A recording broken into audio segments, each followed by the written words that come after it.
시편 129편. 오늘은 5절부터 8절에 있는 말씀 교독하겠습니다. 5절에서 8절 시편 129편. 무릇 시온을 미워하는 자들은 수치를 당하여 물러갈지어다.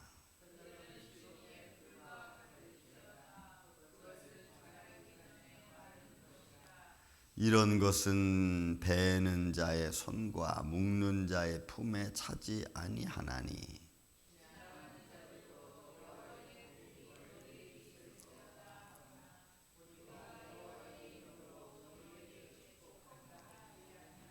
아멘. 자, 시편 129편 성전에 올라가는 노래로 되어 있고 1절부터 4절까지는 이 시편 기자가 나를 괴롭히는 그들 특정 다수를 향하여 말씀을 했다고 제가 어제 말씀을 드렸습니다. 그리고 그 특정 다수의 괴롭힘은 우리 삶에 여러 가지 있죠. 저마다 당하는 일들이 다 다르니까 그런 과정 속에서도 하나님께서 그런 특정 다수가 나를 괴롭혀도 그들이 나를 이기지 못하게 했다고 고백을 하면서 하나님께서 나를 지켜주심에 대한 말씀을 드렸습니다. 그런데 그들의 나를 괴롭히고 나를 힘들게 하는 것은 마치 뭐와 같냐면 3절에 나와 있는 것처럼 밭가는 자들이 내 등을 갈아 그 고랑을 길게 지은 것과 같은, 어떻게 보면 너무너무 힘들고 어렵고 아픈 것들이라고 말씀드렸습니다. 자, 그런데 이제 5절부터는 반전입니다. 여러분, 그 반전의 말씀을 좀 보겠습니다. 자, 무릇 시온을 미워하는 자들은, 여러분 시온을 항상 고유명사와 같은 겁니다. 하나님의 영광과 하나님의 임재에 관한 말씀입니다. 하나님의 역사하심. 근데 그것을 미워하는 자들이니까 결국 율법을 따르지 않고 말씀을 따르지 않는 거예요. 그러니까 그들은 그들의 원하는 대로 가는, 그들의 욕망대로 가는 그들을 말하겠죠. 불순종하는 자들을 다, 특정 다수를 다 포함하고 있는 걸 볼 수가 있습니다. 근데 그들은, 그 미워하는 자들은 수치를 당하여 물러갔도다. 결국은 하나님께서 그들의 삶에 가야 될 마지막 종착역을 보는 거죠. 결국 하나님을 향하여 달려가지 않는 자, 결국 그들의 욕망과 그들의 정욕에 가는 향한 길은 마지막은 하나님과 같이 할 수 없는 상황을 말합니다. 그래서 여러분, 믿음을 끝까지 지킨다는 게 여러분 참 쉽지 않습니다. 저는 또 요즘도 여러분들은 성경에 나온 수많은 인물들 중에 어떤 인물을 여러분들의 신앙의 롤모델로 가끔 생각하십니까? 저마다 다 다르겠죠. 저는 에녹을 아주 참 좋아합니다. 왜냐하면 성경 말씀에 기록하기를 그냥 딱 몇 줄 안 나왔죠. 히브리서에 한번 나오고 그 창세기에 나오는데 뭐라고 표현하냐면 이렇게 표현해요. 하나님과 300년 동안 동행하며 자녀를 낳았더라. 여러분, 이 한마디 속에 들어있는 에녹의 삶이 그냥 그대로 비춰져요. 하나님과 300년 동안 동행하면서 자녀를 낳았다는 이야기는 그냥 일상적인 삶을 그는 살았습니다. 그런데 하나님과 어떻게 보면 오늘날 성도들이 하나님과 동행한다고 하는 오늘 우리의 삶이나 에녹의 삶은 다르지 않아요. 그냥 그 말씀 한 구절 속에 담겨있는 표현 보면, 그런데 그가 하나님과 동행, 하나님이 그를 데려가셨습니다.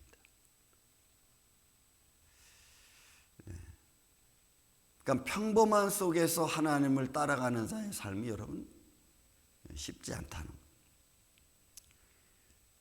하나님의 영광을, 글쎄요, 에녹은 어떻게 생각했는지 모르겠지만 히브리 기자는 에녹을 그렇게 표현합니다. 하나님을 기쁘시게 하는 자라.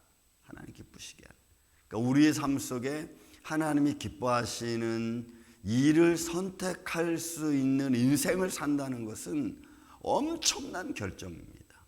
어떻게 보면 그렇게 할 수 있는 모든 상황을 가진 자일 수도 있었을 겁니다. 모든 상황에서 하나님을 기쁘시게 하는 자.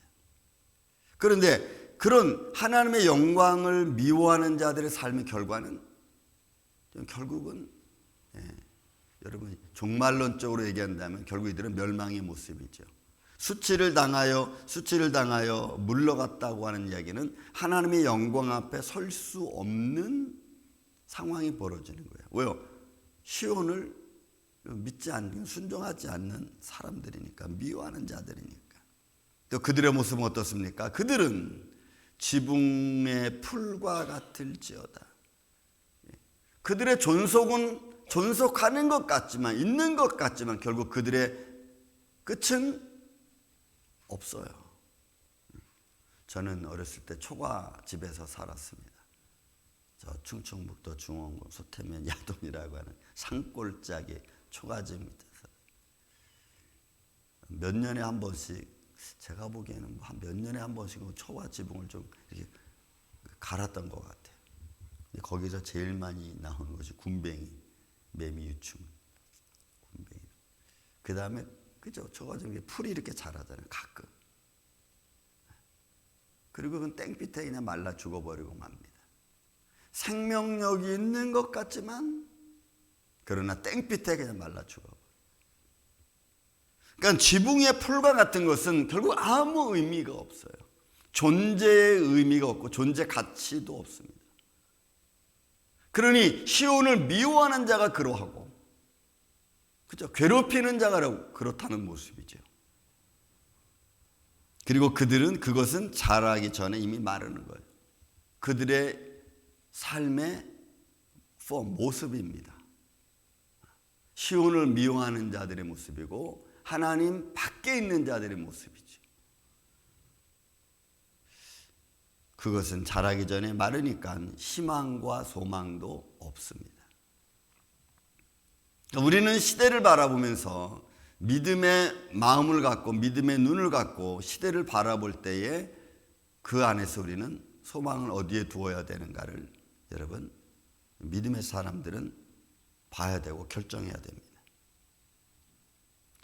또 계속해서 말씀합니다. 그들은 어떤 사람이냐면 이런 것들은 베는 자의 손과 묶는 자의 품에 차지 아니하도록 결국 수확하는 자의 만족함을 주지 못하는 거예요. 오히려 수확하기 전에 이미 다 여러분 가라지들은 뽑혀서 단으로 묶고 여러분 불에 던져버리는 거죠.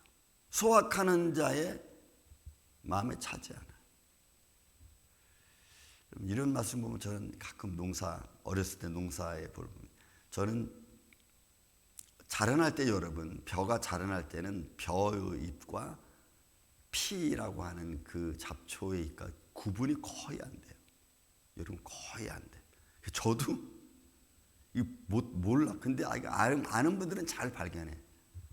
저희 할아버지는 잘 발견했어요.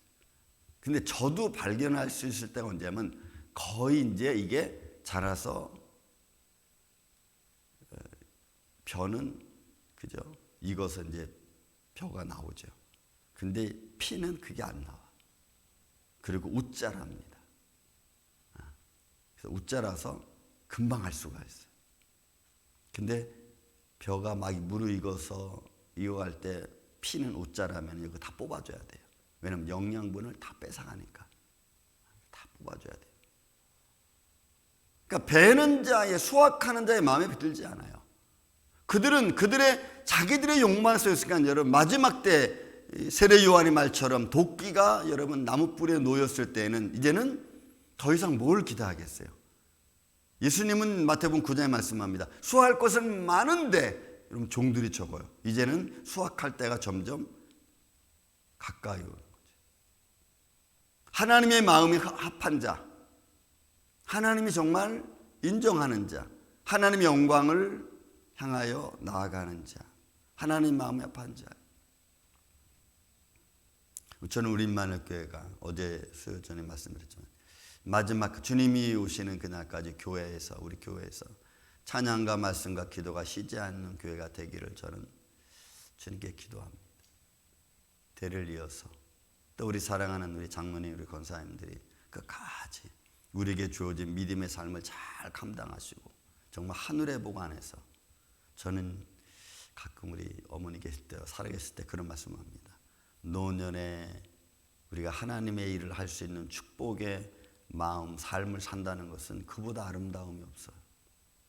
제가 이렇게, 저도 이렇게 오랜 시간 신앙생활 보면서 느끼는 게 뭐예요? 노년에 하나님을 영화롭게 하고 봉사하고 또 내가 할 수 있는 일을 할 수 있는 삶의 터전을 갖는다는 것은 여러분, 이거 결코 쉽지 않아요. 저는 그런 모습이, 저는 축복과 은혜고 하나님 나를 지켜주신다는 모습 중에 하나인 것 같아요. 저는 여러분들 하나님 안에, 하나님의 말씀 안에 하나님의 인정받는 자의 축복된 인생이 되기를 주의 이름으로 축원을 드립니다. 그런 아름다운 모습을 지키고 유지하는, 하나님을 향하여서 헌전하는 모습으로 나. 여러분 8절은 아주 반전입니다. 왜 반전이냐면 이거는 원수를 향한 축복이에요. 그러니까 그들이, 여러분, 시온을 미워하는 자이고 또 수확하는 자들에게는 아무 의미가 없어. 수확하는 자들에게 만족함을 품에 차지도 아니하고 지붕의 풀과 같은 그들을 향하여, 또 앞절에 나와 있는 말씀 보면 나를 괴롭히는 자들, 그들에 대하여 8절은 반전입니다. 지나가는 자들도 여호와의 복이 너에게 있을지어다. 이거 여러분 좋은 말 같은데 한편으로는 이중적 의미로 보면은 좀 비아냥거리는 말이기도 합니다. 멸망하는 자들을 향하여 가련하게 여기는 말이, 그런 표현도 여러분 되는 거예요. 그러니까 멸망하는 자들을 믿음의 사람들이 원수의 목전에서 상을 내게 베풀어 주신 하나님이, 그렇죠? 이제는 반대가 되는 거죠. 나를 그렇게 괴롭히고 힘든 자들이 마지막 너무 초라한 모습으로 가는 거예요. 그들은 왜요? 지붕의 풀과 같으니 얼마나 초라합니까? 그들을 향해서 하나님의 은혜가 너에게 있을지어다 라고 하는 것은 하나님의 은혜의 손길을 빌어주는 것 같기도 하지만 당하는 그들, 그 말을 듣는 본인에게 있어서 너무 초라한 모습이에요. 그래서 우리가 여호와의 이름으로 너희를 축복한다, 이건 완전히 반전이에요. 여러분, 우리는 어떤 모습일까? 1절부터 4절까지는 세상에서 많은 일들 때문에 내가 힘듦을 당합니다. 왜? 내 등에 밭을 갈 정도니까, 밭을 가라 고랑을 낼 정도니까 여러분 얼마나 힘든 인생이에요. 그러나 말년에 가서는 어찌 보면은 오히려 내가 하나님의 은혜 안에서 날 지켜주신 하나님의 손길, 그리고 그 받은 축복으로 반대로 나를, 내 등에 밭을 가라 고랑을 만든 이들을 향하여 말하는 거죠. 하나님의 은혜가 너에게 있을지어다. 나를 지켜주시는 하나님, 마지막까지 나를 나 되게 만들어주신 하나님, 나에 대한 인생의 가치를 지켜주시는 하나님의 손길의 축복이 오늘 여러분 안에 있기를 예수님의 이름으로 축원을 드립니다. 그래서 어디서든지 당당해. 나를 감동하신 하나님의 손길을 따라 내가 주의 사역을 감당하고 하나님의 영광을 드러낼 수 있으니까. 그래서 시편 129편은 이런 표현으로 되어 있는 것 같아요. 1절부터 4절까지는 어떻게 보면 젊은 날의 아픔과 슬픔과 힘든 일이었다면 이제 노년에는 하나님의 큰 축복을 받아서 오히려 나를 힘들게 했던 사람들을 오히려 위로해 주는 그런 모습. 여러분, 적어도 우리 믿음의 사람들 이런 믿음의 길을 좀 걸어가기를 주의 이름으로 축원을 드립니다. 노년에 받는 하나님의 축복, 하나님의 역사하심. 그래서 어디서든지 믿음의 가치를 지니고 인생의 가치를 지닌 그야말로 풍성한 주님께 영광과 찬양을 드리는 여러분 한나라 날 되시기를 주의 이름으로 축원을 드립니다. 사랑과 은혜가 많으신 아버지 하나님, 감사합니다. 오늘 하루도 주님 우리를 지켜 보호하여 주옵소서. 주님의 손길 안에 거하는 인생이 되어지기를 원합니다. 때로는 힘들고 어려운 삶이 우리 안에 있다 할지라도 오늘 주님께 복을 받는 자의 삶을 살아갈 수 있도록 주님 역사하여 주옵시고, 나에게 주어진 인생의 가치를 능히 잘 관리해서 하나님 앞에 영광이 되고 내게도 내 스스로에도 축복이 되는 그런 믿음의 길을 걸어갈 수 있도록 주님 역사하여 주시옵소서. 원수의 목전에서 내게 상을 베푸시는 하나님의 손길 안에 살아가는 복된 인생이 되기를 원합니다. 주님, 예배자들을 축복하여 주시고 그 은혜 안에서 오늘도 복된 하루 되게 하여 주옵소서. 예수님의 이름으로 기도하옵나이다. 아멘.